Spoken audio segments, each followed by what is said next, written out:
महाराज यदु, जिन्होंने दत्तात्रेय जी को देखा तो आश्चर्य का ठिकाना ना रहा कि कोई व्यक्ति इतना शांत कैसे हो सकता है।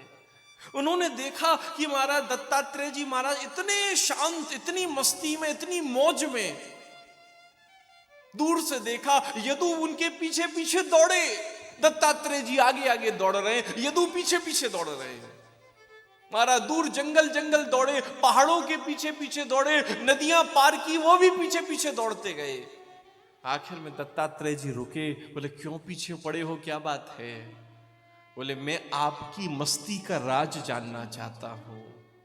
मैं एक राजा जिसके पास सब कुछ है, न धन की कमी, न वैभव की कमी, न संपदा की कमी, बोले किसी चीज की कोई कमी नहीं है।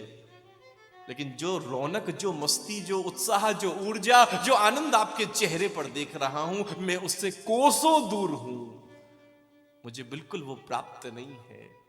बोले जीवन की यही तो स्थिति हमारे साथ हो जाती है। महाराज जिन वस्तु पदार्थों को हम पाने के लिए दौड़ते हैं, ये सोचकर शायद ये हमें शांति दे दे, शायद ये हमें प्रसन्नता दे दे, लेकिन वो हमें उस चीज से कोसों दूर ले जाती है। यही तो जीवन की स्थिति।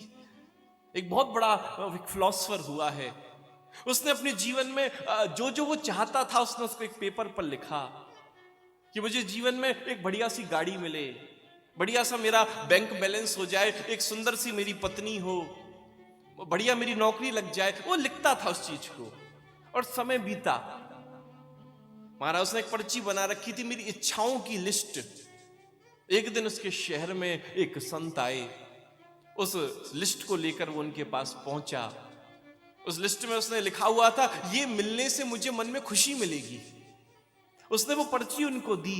संत उस पर्ची को देखकर मुस्कुराए, उन्होंने पेन निकाला, उसकी लिस्ट को ऊपर से क्रॉस किया और नीचे लिख दिया पीस ऑफ माइंड। पर्ची वापस दे दी। उसने पर्ची खोली तो उसके क्रोध की सीमा ना रही, दिमाग खराब, मेरी ड्रीम्स को, मेरे सपनों को इन्होंने क्रॉस कर दिया। लेकिन क्या करें, संत के सामने क्या बोले। पर्ची को दबा कर चला गया। समय बीता। समय बड़ा बलवान है। जीवन के 40 साल बीते, सब उसने अचीव कर लिया, बड़ा बैंक बैलेंस, बड़ी नौकरी, बढ़िया पत्नी, बहुत बड़ा उसका दायरा हो गया। आज 60 साल 65 साल का हो गया। एक दिन अपनी लाइब्रेरी में घूम रहा था, अपनी एक पुस्तक उसने निकाली, पुस्तक खोली तो उसमें से वही उसकी पर्ची नीचे गिरी, जो 40 साल पुरानी पर्ची उसने लिखी थी। उस पर्ची को खोला और देखते ही उसकी आंखों में आंसू आ गए। ये वही पर्ची थी जिसके ऊपर संत ने क्रॉस किया था और नीचे लिखा था पीस ऑफ माइंड। उसने कहा, संत ने जो बात 40 साल पहले समझाई थी, वो बात मैं अब समझ पा रहा है। बोले मैं सोच रहा था गाड़ी मिल जाएगी तो खुशी होगी, धन मिल जाएगा तो खुशी होगी, पत्नी मिल जाएगी तो खुशी होगी, बड़ा बंगला मिल जाएगा तो खुशी होगी। ऐसा नहीं, खुशी नहीं हुई। कुछ दिन गाड़ी मिली, खुशी हुई। 4 दिन लोगों ने जब तक तारीफ की, अरे बहुत बढ़िया गाड़ी, अरे बहुत बढ़िया। जब तक 4 दिन खुशी हुई, 5वें दिन बैक टू नॉर्मल, फिर वैसे ही हो गए। बंगला बड़ा बनाया, लोग आए, अरे वाह वाह बहुत बंगला बढ़िया बन गया, महाराज सब लोगों ने तारीफ कर दी। 5-7 दिन बाद वो फिर बैक टू नॉर्मल, वो नॉर्मल चीज थी, हाँ मिल गया घर। लेकिन अब मैं महसूस कर रहा हूं वास्तविक जीवन की प्रसन्नता, शांति। हमारा खुशी कब मिलती है? जब मन शांत होता है। ये चीज जो 40 साल पहले मैं जान सकता था, उसे समझने में मुझे 40 साल लग गए। वास्तविक प्रसन्नता कहां से मिलती है? बोले पीस ऑफ माइंड, मन की शांति। वो कहां है? बोले वो कहीं और बाहर नहीं है, वो हमारे अंदर मौजूद है। हमारे साथ दिक्कत यही हो रही है, हम मांग भी गलत रहे हैं, हम मांग भी गलत रहे हैं। बोले हम डायरेक्ट भगवान से वस्तु को मांग रहे हैं, लेकिन हमारा शास्त्र कहता है वस्तु मत मांगो, भगवान से मांगनी है तो डायरेक्ट खुशी मांगो। आप यही तो कहते हो कि मुझे ये वस्तु मिल जाएगी तो मुझे खुशी मिलेगी, तो तुम डायरेक्ट खुशी क्यों नहीं मांगते? वाया वस्तु होकर क्यों जाते हो? हम सोचते हैं गाड़ी मिल जाए तो खुशी होगी। भगवान से डायरेक्ट खुशी मांगो ना, वो उनकी ऊपर है, वो गाड़ी से खुशी दें कि हेलीकॉप्टर से खुशी दें। हम डायरेक्ट मांगना चाहते हैं। हम आज का देख रहे हैं, वो अगले पूरे जीवन का देख रहे हैं। वो देख रहे हैं आज गाड़ी मिलेगी, कल एक्सीडेंट हो जाएगा, 6 महीने बाद मिलेगी तो बढ़िया चलेगी। एक बच्चा अपनी माँ के साथ जाता है तो हर चीज को देखकर कहता है I want this, I want this, I want this. वो तो चक्कू देखकर भी कहेगा आई वॉन्ट दिस नाइफ।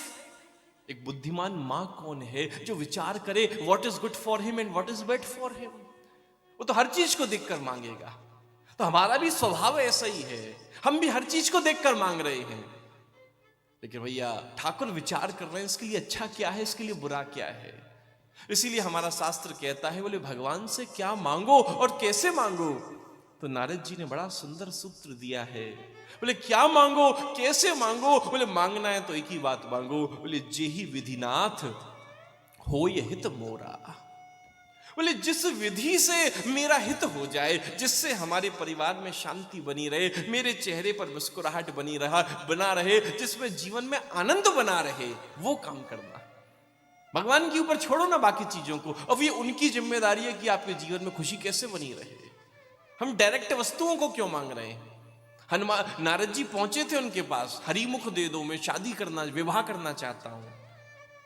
भगवान बड़े संकट में आ गए। बोले यदि इनका विवाह हो गया तो संकट में पड़ जाएंगे, लेकिन ये मांग रहे हैं तो मेरी जिम्मेदारी है, मुझे देना पड़ेगा, हरिमुख देना पड़ेगा। लेकिन जब नारद जी ने ये बात कह दी कि जेहि विधिनाथ होय हित मोरा, मैं तो मांग रहा हूं करना वही जिसमें मेरा हित हो जाए।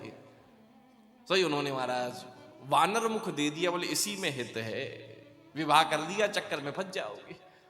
इसीलिए भैया ठाकुर से क्या मांगू।